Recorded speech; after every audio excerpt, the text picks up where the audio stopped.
Hello everyone, welcome back to my channel. मेरा नाम है सौम्या द्विवेदी। आज मैं इस वीडियो में आपको बताऊंगी कि मैं दिल्ली पुलिस की प्रिपरेशन किस तरह कर रही हूं और मेरा टारगेट क्या होता है, मैं किस तरह अपने टारगेट को फॉलो करती हूं, उसके बारे में बताऊंगी। मैं कितने स्लॉट में अपने पूरे दिन को डिवाइड करती हूं और किस तरह पढ़ती हूं, उसके बारे में बात करेंगे। तो सबसे पहले मैं स्टार्ट करती हूँ अपने स्टडी को 7 से 7:30 बजे के बीच में। और सबसे पहले मैं एक टारगेट अपना सेट करती हूँ कि मुझे आज क्या क्या पढ़ना है। तो सबसे पहले मैथ में मैंने रेशियो एंड प्रोपोर्शन को लिया है। कल भी रेशियो एंड प्रोपोर्शन ही था। उसके बाद फिर मैंने रीजनिंग में सिटिंग अरेंजमेंट लिया है। उसके बाद फिर जीएस में था आज संगम वंश, शुंग वंश और सातवाहन वंश था, जो 3-4 टॉपिक बीच में छूट गया था। मैंने पहले गुप्त वंश को कवर कर लिया था, उसके बाद फिर मैंने इन 3-4 टॉपिक को कवर किया था। उसके बाद कंप्यूटर में हार्डवेयर है और जीएस में प्रैक्टिस सेट है नवीन सर का, जो मैंने आपको बताया कि पहले पीवाईक्यू कंप्लीट कर लीजिए। पीवाईक्यू के लिए मैंने आपको बताया कि कौन कौन सी क्लास करनी है। तो वो पीवाईक्यू की क्लास आरडब्ल्यू पे सर ने करवाई है और नवीन सर ने करवाई है, संदीप सर ने करवाई है, राहुल तेवतिया सर ने करवाई है। तो पहले उसको कंप्लीट कर लीजिए। उसके बाद फिर जो मैंने आपको 75 सेट के बारे में बताया है उसको कंप्लीट करिए। इससे आपको एक मोटा मोटा आपका ये बेस बन जाएगा, क्योंकि उस टाइम में जब सर ने करवाया था तो उसमें कुछ करंट अफेयर्स के भी क्वेश्चन थे, तो आपको उसको थोड़ा समझने में आसानी होगी। उसके बाद फिर और इसका नोट्स जो 75 प्रैक्टिस सेट है उसका नोट्स मैं अपने टेलीग्राम चैनल पे डालती हूँ। मैंने 4 सेट अभी तक डाल दिए हैं।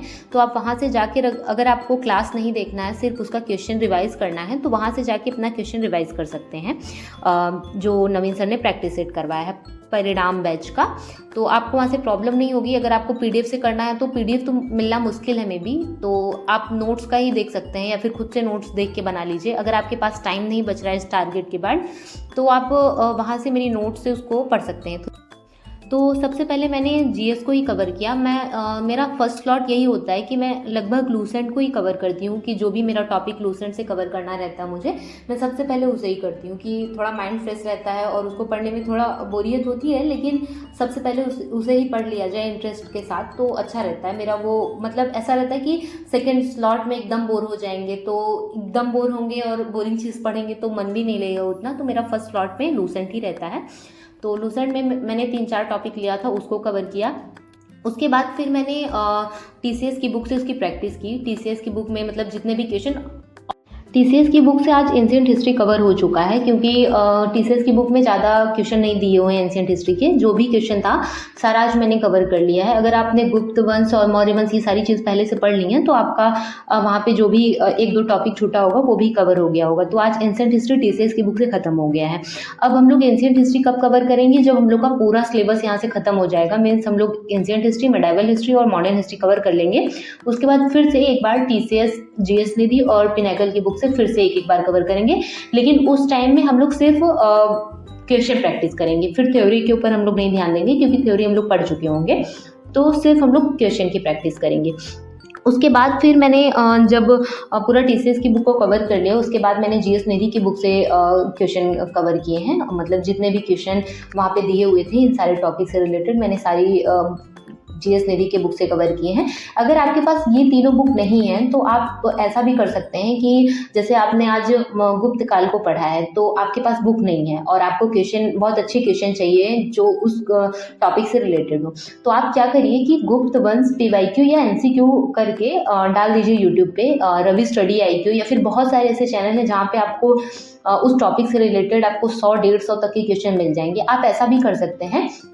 अगर आपके पास बुक नहीं है तो आप वहाँ से प्रैक्टिस कर सकते हैं, एक एक टॉपिक को लेके वहाँ से प्रैक्टिस करिए। क्योंकि बहुत सारे लोग ऐसे हैं जिनके पास बुक नहीं है, या फिर मतलब बुक है भी तो एक बुक है, जैसे पिनाकल की हो गई या फिर जीएस निधि की हो गई, या सिर्फ टीसीएस की बुक है या कोई और पब्लिकेशन की बुक है जहाँ पे मतलब प्रैक्टिस कर रहे हैं वो लोग। तो जिसके पास जो बुक है आप उसी से प्रैक्टिस करिए। जरूरी नहीं है कि आप मतलब जितना मैंने बुक लिया है उतना ही बुक आप लीजिए। आपका बस इतना रहना चाहिए कि हाँ, जितना भी मतलब इस टॉपिक से क्वेश्चन बन रहा है उतना क्वेश्चन मैं आराम से कर लूँ। इसलिए मैंने 3 बुक ली है, कि जैसे मेरे पास, मैंने जब दिल्ली पुलिस की प्रिपरेशन स्टार्ट की थी 2023 में, तो उस टाइम मैंने टीसीएस की बुक ली थी। फिर मैंने रेलवे का जब प्रिपरेशन स्टार्ट किया तो उस टाइम मैंने पिनाकल की बुक ली थी। तो मेरे पास है बुक, तो मैं कोशिश करती हूँ कि तीनों को साथ में लेके चलूँ और एक एक टॉपिक का मैं आराम से पढ़ लूँ और आराम से मेरा सारा क्वेश्चन का प्रैक्टिस हो जाए। बट आपके पास नहीं है अगर, तो आप सेम ऐसा ही कर सकते हैं कि आप वो टॉपिक को यूट्यूब पे डालिए और फिर वहाँ से मतलब जितने भी एमसीक्यू बन रहे हैं, जितने भी क्वेश्चन की प्रैक्टिस कर सकते हैं वहाँ से कर सकते हैं बहुत आराम से। ये बेस्ट तरीका है अगर आपके पास बुक नहीं है। या फिर अगर आप ऐसा कर सकते हैं कि जो टेक्स्ट बुक पर टॉपिक वाइज या चैप्टर वाइज वहाँ पे आप अपना मतलब टेस्ट दे के भी अपना मतलब देख सकते हैं कि कितने क्वेश्चन सही हो रहे हैं, कितने क्वेश्चन नहीं। लेकिन वहाँ पे बहुत ज़्यादा क्वेश्चन नहीं मिलते हैं, 20-25 क्वेश्चन या 35 क्वेश्चन इतना ही मिलते हैं।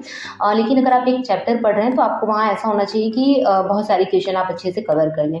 उसके बाद मैंने तीनों बुक को कवर करने के बाद मैं सेकंड स्लॉट में, मेरा फर्स्ट स्लॉट 7 या 8 बजे से स्टार्ट होता है, 7:30-8 बजे से 11 बजे तक होता है। उसके बाद फिर मैं थोड़ा रेस्ट करती हूँ, थोड़ा जो भी काम रहता है मैं उसको कंप्लीट करने के बाद फिर अपना सेकंड स्लॉट मेरा 12:30 बजे से स्टार्ट होता है। तो उस टाइम में मैं मैथ को कवर करती हूँ, मैथ और रीजनिंग या फिर जो भी मतलब ऐसी चीज़ हो जो मुझे ऐसा लगता हो कि हाँ इस टाइम में, उस टाइम मूड के हिसाब से रहता है कि हाँ मुझे मतलब क्लास देखनी है, मतलब जो भी पीडीएफ रिवाइज करना है या फिर नोट्स रिवीजन करना है, ऐसा उस टाइम का ऐसा रहता है कि मुझे ये करना है। तो मैं 2-3 चीज़ को अपने माइंड में लेके चलती हूँ कि हाँ अभी मुझे मैथ को कवर करना है, नोट्स रिवीजन करना है और कोई जैसे कंप्यूटर की क्लास करनी है। तो मैं कंप्यूटर की क्लास ही करती हूँ मैं इस टाइम, और उसका पीडीएफ रिवीजन कर लेती हूँ। अगर मेरे पास टाइम नहीं रहता तो मैं पीडीएफ रिवीजन करती हूँ, अगर टाइम रहता है तो मैं क्लास ही देख लेती हूँ। और उसके बाद फिर मैंने आदित्य रंजन सर की बुक से रेशियो एंड प्रोपोर्शन को कंप्लीट किया। और आदित्य रंजन सर की एक क्लास है, उसका मैंने जो सीट था उसको सॉल्व किया था। उसमें 35 से 40 क्वेश्चन थे, तो उसको मैंने कल सॉल्व किया था। आज मैंने उनकी बुक से किया, कल भी मैंने उनकी बुक से किया था, लेकिन मैं आज एक मोटा मोटा ऐसे रिविजन कर रही थी, क्योंकि उनके बुक में बहुत अच्छे क्वेश्चन दिए हुए हैं और आपका बहुत अच्छा रिविजन हो जाता है। और रेशियो प्रोपोर्शन बहुत ऐसे टफ चैप्टर तो है नहीं कि बहुत उसमें टाइम लगेगा, उसमें बहुत मतलब अच्छे से रिविजन हो जाता है और कम ही टाइम लगता है। तो आज का टॉपिक रेशियो प्रोपोर्शन था मैथ के लिए, तो आज वो कंप्लीट हो गया। मीन्स 2 दिन हम लोगों ने रेशियो प्रोपोर्शन किया है, 3 दिन हम लोगों ने एवरेज किया है। तो कल एक कोई नया टॉपिक होगा मैथ के लिए। आज का तो कंप्लीट हो गया रेशियो प्रोपोर्शन। उसके बाद मैंने जो आपको बताई कि 75 प्रैक्टिस सेट जो नवीन सर ने करवाया है, उसके बाद मैंने नवीन सर की प्रैक्टिस सेट का जो नोट्स मैंने बनाया था उसको मैं रिवीजन कर रही हूँ यहाँ पे, कि मतलब जितना भी मुझसे रिवीजन हो पा रहा है। जैसे कभी कभी ऐसा होता है ना कि आप एक सेट अगर बहुत अच्छे से तैयार कर लिए तो आपको बहुत टाइम नहीं लगता उस चीज़ को रिवाइज करने में। फिर उसके बाद मैंने शिवम सर की क्लास की थी कंप्यूटर के लिए। कंप्यूटर के लिए मैंने उनकी क्लास की थी और पीडीएफ भी उनका मैंने रखा हुआ है, पीडीएफ नोट्स वाइज ऐसे करके उनका पीडीएफ, तो मैंने उसको रखा हुआ है और एक क्लास करने के बाद मैं उसको रिवीजन कर लेती हूँ। और मैं बहुत सारे ऐसे मेरे पास कंटेंट है जो मैं पीडीएफ के फॉर्म में ही पढ़ती हूँ। अब इस टाइम मैं नोट्स वगैरह ये सब कुछ भी नहीं बनाती हूँ।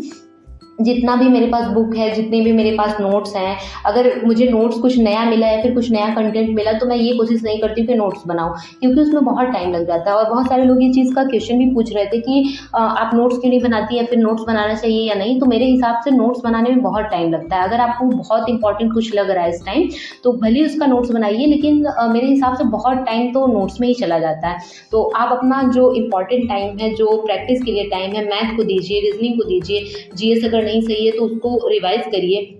और अगर आपके पास उस चीज़ का पीडीएफ है तो अपना एक फ़ाइल बना लीजिए कि हाँ इस चीज़ का पीडीएफ मुझे यहाँ पे रिवीजन करना है, और चाहे वो कंप्यूटर का हो, जीएस से रिलेटेड कोई भी पीडीएफ हो, तो आप ऐसे फाइल के फॉर्म में बना के रख सकते हैं और उसको रिवाइज कर सकते हैं। जब अपने पास इतना अच्छा अच्छा कंटेंट अवेलेबल है तो हम लोग क्यों मतलब वो पुराने टाइम मतलब ऑफलाइन के ज़माने वाला काम करें। अपना थोड़ा स्मार्ट अप्रोच डालें और थोड़ा मतलब जो इंपॉर्टेंट चीज़ हो भले उसका नोट्स बनाइए। जैसे अभी मैथ का कुछ आपने कोई मॉक टेस्ट दिया हुआ है और वहाँ पे आपको लग रहा है कि हाँ ये 2-3 क्वेश्चन ऐसे हैं जो मुझे बार बार परेशान करते हैं या फिर ये चैप्टर सही नहीं है, तो एक छोटा सा नोट्स बना लीजिए कि हाँ ये क्वेश्चन मुझे बार बार रिवाइज करना है जब तक वो क्वेश्चन बहुत अच्छे से आपको आ ना जाए।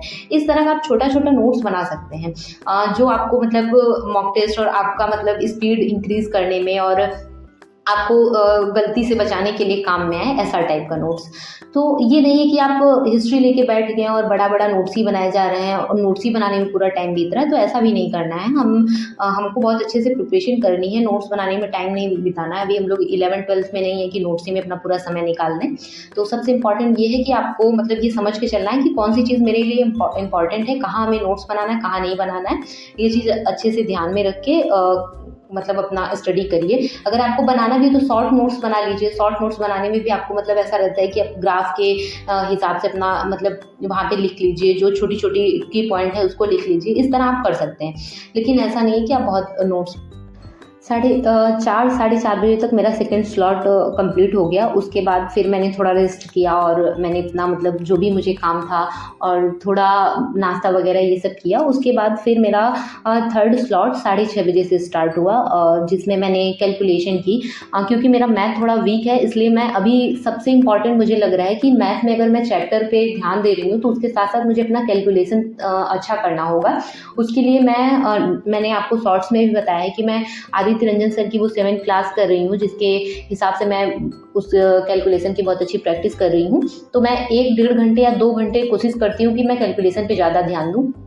क्योंकि कोई क्वेश्चन आपको आ भी रहा है और मतलब उसका मेथड भी आपको पता है, लेकिन उसको कैलकुलेट करने में वहाँ बहुत ज़्यादा मतलब मल्टीप्लाई करने में, डिवाइड करने में, स्क्वायर निकालने में आपको प्रॉब्लम हो रही है, वहाँ बहुत टाइम ले रहा है। अगर आपको उसका मेथड भी पता है क्वेश्चन का, फिर भी वहाँ टाइम लग रहा है, तो इससे अच्छा सबसे पहले आप अपना कैलकुलेशन अच्छा करिए। जैसे स्क्वायर याद करिए, क्यूब याद करिए, किस तरह बड़े बड़े स्क्वायर को निकाला जाता है, ये सारी चीज़ देखिए। तो सबसे इम्पॉर्टेंट ये है कि आप वो मैथ के लिए कैलकुलेशन पे बहुत अच्छे से अपनी पकड़ बना लीजिए इस हिसाब से। तो मैं अभी इस टाइम में उस चीज़ पे बहुत अच्छे से ध्यान दे रही हूँ कि कैलकुलेशन पे कम से कम 2 घंटे मुझे उस पे टाइम देना है। तो आज के कैलकुलेशन में मैंने 120 या 21 से या 100 से मैंने 100 से मैंने स्टार्ट किया था।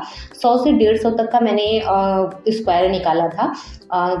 सर ने एक मेथड बताया था, उसके हिसाब से मैं पूरा 100 से लेकर 150 तक पूरा मैंने स्क्वायर निकाला है। तो इस तरह मैं अपना मतलब पहले कल ही मैंने उनका कैलकुलेशन वाली क्लास देख ली थी और कुछ तो मैंने कल ही बनाए थे उसका स्क्वायर, लेकिन आज कुछ मैंने मतलब 50 स्क्वायर मैंने आज बनाए हैं। तो इस तरह मैं कर रही हूँ। बात करते हैं रीजनिंग की, तो रीजनिंग में मैं कोशिश करती हूँ कि मैं एक मॉक टेस्ट पर डे बेस पे दूँ, तो वो मैं कर रही हूँ। और मैं ये मॉक टेस्ट मिनी मॉक देती हूँ टेक्स्ट बुक से।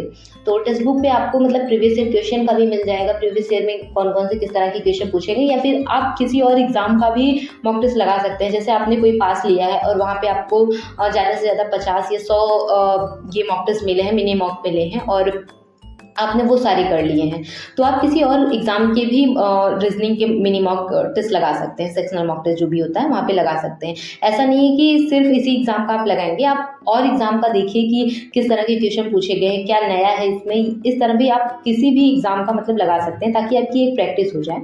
तो मैं रीजनिंग के लिए सेक्शनल मॉक टेक्स्ट बुक से मैंने आज लगाया है।